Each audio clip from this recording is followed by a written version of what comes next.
Hello നമസ്കാരം. ഞാനും അച്ഛനും കൂടി ശ്രീ പഴനി ദണ്ഡായുധപാണി ക്ഷേത്രത്തിലേക്ക് വന്നിരിക്കുകയാണ്.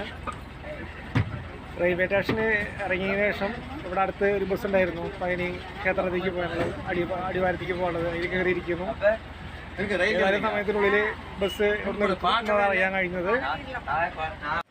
ഇതാണ് ഗൈസ് പഴനിമല ദേവസ്വം വകയുള്ള ലോഡ്ജാണ് കാണുന്നത്.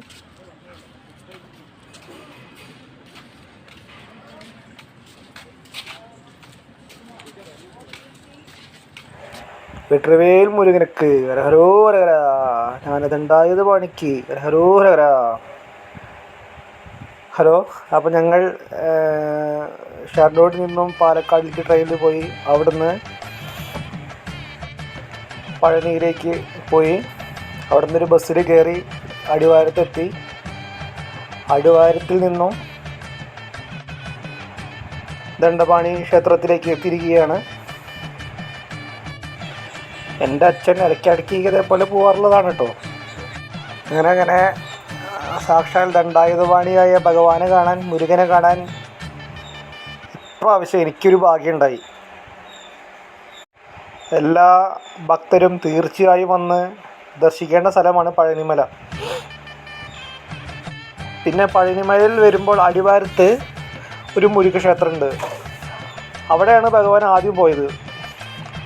അത് കാരണം അവിടെ ആദ്യം തൊഴണമെന്നാണ് പറയാറ് എല്ലാവരും. എന്നിട്ട് വേണം പഴനിമലയുടെ മുകളിലുള്ള ഭഗവാന്റെ വിഗ്രഹത്തെ ദർശിക്കാൻ.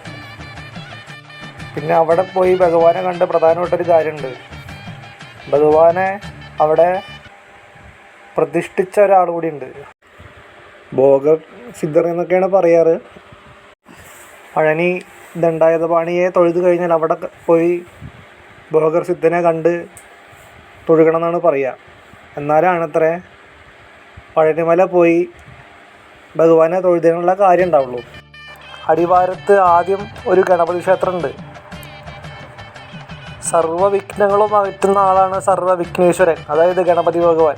ഗണപതി ഭഗവാനെ തൊഴുത് വിഘ്നങ്ങളൊക്കെ അകറ്റിയിട്ട് വേണം ഭഗവാനെ പോയി കാണാൻ. അത് നിർബന്ധമാണ്.